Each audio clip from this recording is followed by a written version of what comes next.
যেদিন আমার মামাতো বোন তার স্বামী আর তাদের ৮ বছরের ছেলেটাকে নিয়ে আমাদের বাড়িতে বেড়াতে এলো, সেদিন আমি বুঝতে পারিনি যে সেই দিনটা আমাদের পরিবারের জীবনে এক অদ্ভুত ঘটনা শুরু হতে যাচ্ছে। সারাদিন খুব আনন্দে কেটেছিল। আমার ৫ বছরের মেয়ে তানহা তার ভাইয়ের সঙ্গে উঠোন জুড়ে খেলছে, কখনো লুকোচুরি, কখনো দৌড়ঝাঁপ। আমার মামাতো বোন বারবার বলছিল, তোর মেয়েটা কত মিষ্টি, সারাক্ষণ হাসে। আমি শুধু হেসেছিলাম। তখন যদি জানতাম সেই হাসি এত দ্রুত মিলিয়ে যাবে। পরদিন সকালে তানহার শরীরটা গরম মনে হলো। থার্মোমিটার দিয়ে দেখি ১০১ ডিগ্রি জ্বর। ভাবলাম হয়তো বেশি দৌড়াদৌড়ি করেছে। ওষুধ খাওয়ানোর পর দুপুরের মধ্যে জ্বর একেবারে কমে গেল। তানহা আবার আগের মতো খেলতে শুরু করলো, কিন্তু বিকেল গড়াতেই আবার জ্বর। সেদিন থেকে যেন একটা অদ্ভুত নিয়ম শুরু হলো। প্রতিদিন সকালে তানহা প্রায় স্বাভাবিক থাকে, হাসে, খায়, খেলো, কিন্তু বিকেল হতে শরীর গরম হতে শুরু করে। সন্ধ্যার মধ্যে জ্বর ১০২ বা ৩ ডিগ্রিতে পৌঁছে যায়। প্রথমে স্থানীয় ডাক্তার দেখালাম। তিনি বললেন ভয়ের কিছু নেই, ভাইরাস জ্বর হতে পারে। ৩ দিন ওষুধ চললো, কোনো পরিবর্তন নেই। তারপর শহরের বড় হাসপাতালে নিয়ে গেলাম। রক্ত পরীক্ষা, ইউরিন পরীক্ষা, আরো কয়েকটা পরীক্ষা করানো হলো। সব রিপোর্ট প্রায় স্বাভাবিক। ডাক্তার অবাক হয়ে বললেন, রিপোর্ট অনুযায়ী এমন জ্বর হওয়ার কথা নয়, আরো ২-১ দিন দেখি।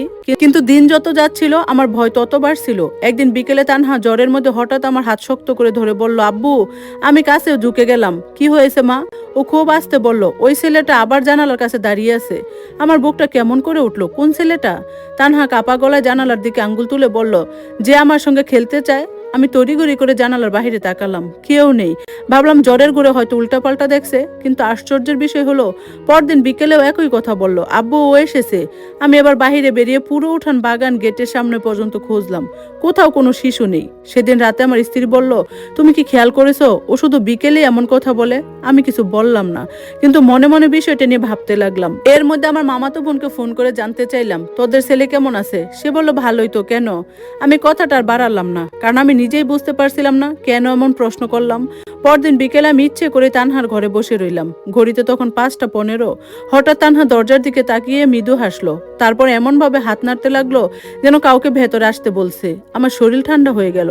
আমি দ্রুত দরজার দিকে তাকালাম। দরজা আধ খোলা, কিন্তু সেখানে কেউ নেই। ঠিক তখনই ঘরের ভিতর দিয়ে যেন একটা হালকা বাতাস বয়ে গেল। বাহিরে একটু বাতাস ছিল না। তানহা ফিস ফিস করে বলল, আব্বু ও বলছে আমি যেন ওর সঙ্গে খেলতে যাই। আমি মেয়েকে শক্ত করে জড়িয়ে ধরলাম। হঠাৎ করে ওর শরীর আগুনের মতো গরম হয়ে উঠলো। থার্মোমিটার বের করে দেখি কয়েক মিনিটের মধ্যে জ্বর ১০৩ ডিগ্রি। আমি আর এক মুহূর্ত দেরি করিনি, মেয়েকে নিয়ে আবার হাসপাতালে রওনা দিলাম। কিন্তু হাসপাতালের জরুরি বিভাগের সামনে পৌঁছাতে আমার ফোনে একটা কল এলো। ওপাশ থেকে কান্না জড়িত কণ্ঠে আমার মামাতো বোন শুধু একটা কথাই বলল, তুই কি তানহার সামনে আমার ছেলের কথা বলেছিস? আমি অবাক হয়ে বললাম, না, কেন? সে কয়েক সেকেন্ড চুপ থেকে এমন একটা কথা বলল যা শুনে আমার হাত থেকে ফোনটা প্রায় পড়েই যাচ্ছিল। কারণ আমার ছেলে গত ১ সপ্তাহ ধরে একই কথা বলছে। সে নাকি প্রতিদিন বিকেলে একটি ছোট্ট মেয়েকে দেখতে পায়, যে তাকে বারবার আমাদের বাড়ি ছেড়ে তোমাদের বাড়িতে যেতে বলছে। মামাতো বোনের কথাটা শোনার পর থেকে আমার কানের ভেতরে যেন একটা তীব্র ঝাঁঝালো আওয়াজ হতে লাগলো। হাসপাতালের করিডোরের আলো আঁধারি পরিবেশে হঠাৎ করে আমার চারপাশ থেকে হারিয়ে গেল। ওপাশে বোন ফুপিয়ে কাঁদছে, আর এপাশে আমি পাথরের মতো দাঁড়িয়ে। আমার মেয়ে তানহা ঢাকা শহরে এক অদ্ভুত ছায়ার পেছনে ছুটছে, আর ওদিকে গ্রামে বসে তার ছেলে দেখছে তানহার ছায়া। এ কেমন সমীকরণ? আমি কোনো মতে নিজেকে সামলে বললাম, তুই এসব কি বলছিস রেনু? তোর ছেলে তানহাকে দেখছে মানে? আর ১ সপ্তাহ ধরে মানে কি? তোরা তো আমাদের বাসায় এসেছিলে মাত্র ৪ দিন আগে। ফোনের অপাশ থেকে রেনুর কান্নার বেগ আরো বেড়ে গেল। সে বিলাপে সুরে বলতে লাগলো, ভাইয়া আমি তোকে সব সত্যি বলছি, তুই প্লিজ আমার ছেলেকে বাঁচা। ও আজ বিকেলে ঘরের কোণ থেকে তাকিয়ে শুধু হাসছে আর বলছে, মা তানহা চলে এসেছে, আমি ওর সাথে ঢাকা যাব, ওর শরীরটা আগুনে পুড়ছে। আমি আর কথা না বাড়িয়ে ফোনটা কেটে দিলাম। তানহাকে জরুরি বিভাগে ভর্তি করানো হলো। ডাক্তাররা দ্রুত তার মাথায় জলপট্টি দিতে লাগলেন, স্যালাইন চালু করলেন। কিন্তু আমার মাথায় তখন অন্য জ্বর বইছে। রেনুর কথার ভেতরে আসল সত্যটা কি? সেদিন রাতে তানহা যখন ওষুধের ঘুরে ঘুমাচ্ছিল, আমি হাসপাতালের বারান্দায় এসে রেনুকে আবার ফোন করলাম। আবার আমার গলা কঠিন।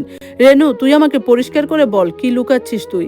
৪ দিন আগে তোরা যখন আমাদের ঢাকার ফ্ল্যাটে বেড়াতে আসিস, তখন থেকে তানহার এই অবস্থা। আর তুই বলছিলি তোর ছেলে ১ সপ্তাহ ধরে এসব দেখছে। আসল ঘটনা কি?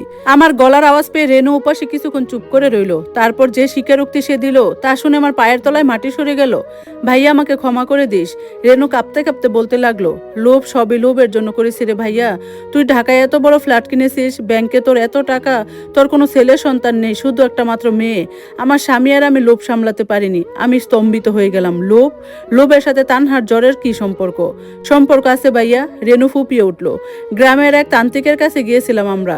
সে আমাদের বলেছিল, তোর এই কোটি টাকার সম্পত্তি আর ঢাকার ফ্ল্যাট যদি আমাদের করতে হয়, তবে তানহাকে আমাদের হাতের পুতুল বানাতে হবে। তান্ত্রিক একটা কালো জাদুর প্রক্রিয়া করে দিয়েছিল। এমন এক বিদ্যা বিদ্যা যাতে তানহা যত বড় হবে আমার ছেলের প্রতি তার তত টান বাড়বে, সে আমার ছেলের জন্য পাগল হয়ে যাবে। প্রাপ্তবয়স্ক হতে সে নিজে থেকে তোর সব সম্পত্তি আমার ছেলের নামে লিখে দিবে।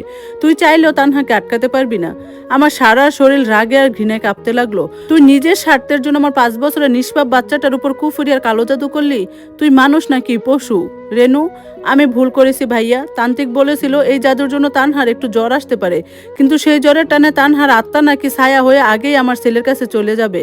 তাই 1 সপ্তাহ আগে থেকে আমার ছেলে তানহাকে দেখছিল, কিন্তু তান্ত্রিক আমাদের একটা শর্ত দিয়েছিল। রেনু আতকে কাঁপতে লাগলো। কি শর্ত? আমি দাঁতে দাঁত চেপে জিজ্ঞেস করলাম। শর্ত ছিল জাদুর প্রক্রিয়া চলাকালীন আমরা যেন তোদের বাড়িতে পা না রাখি।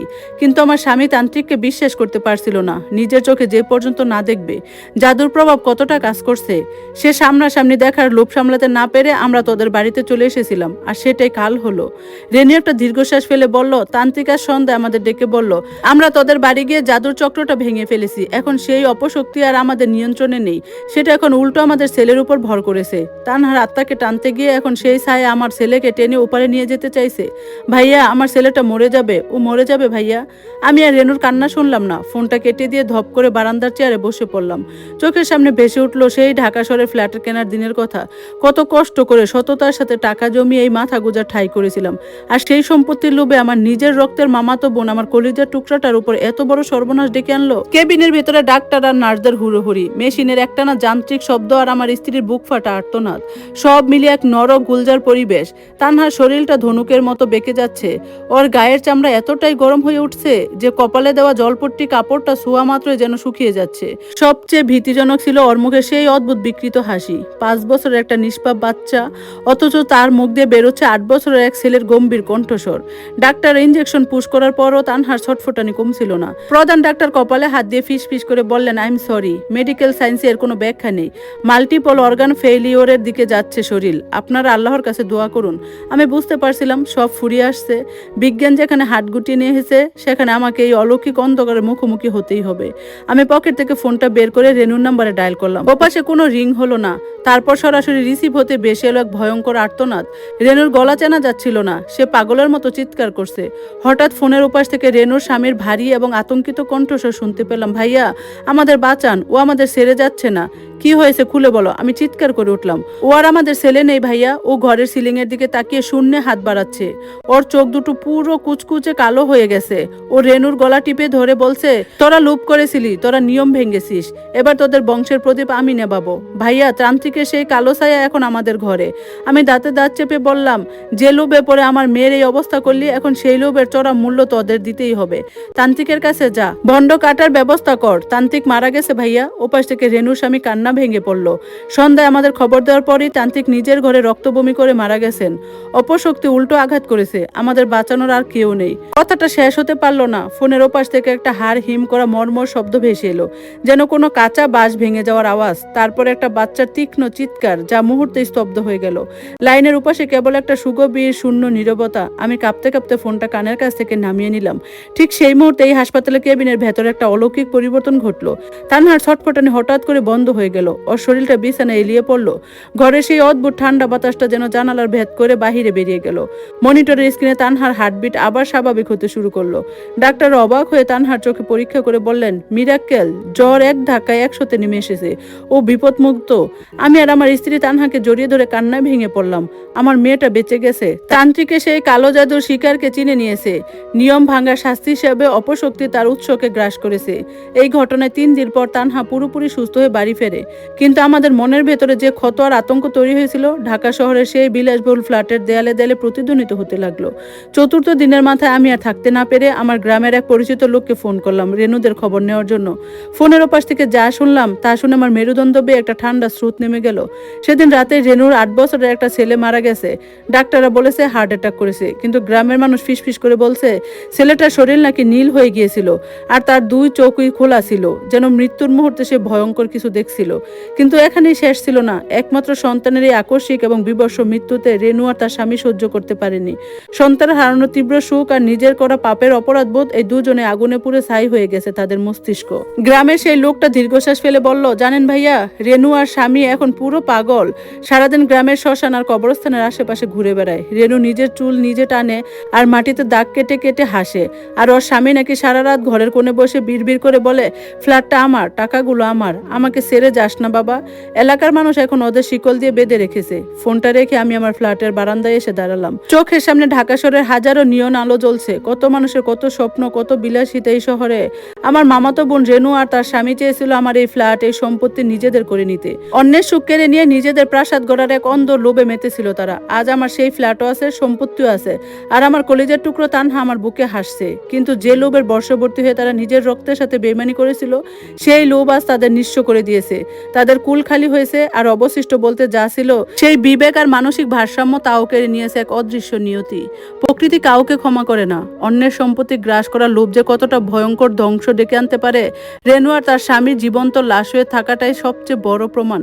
ধন্যবাদ সবাইকে এতক্ষণ গল্পটা শোনার জন্য। গল্পটা কেমন লাগলো অবশ্যই কমেন্টস করে জানাবেন। আজকের মতো আল্লাহ হাফেজ।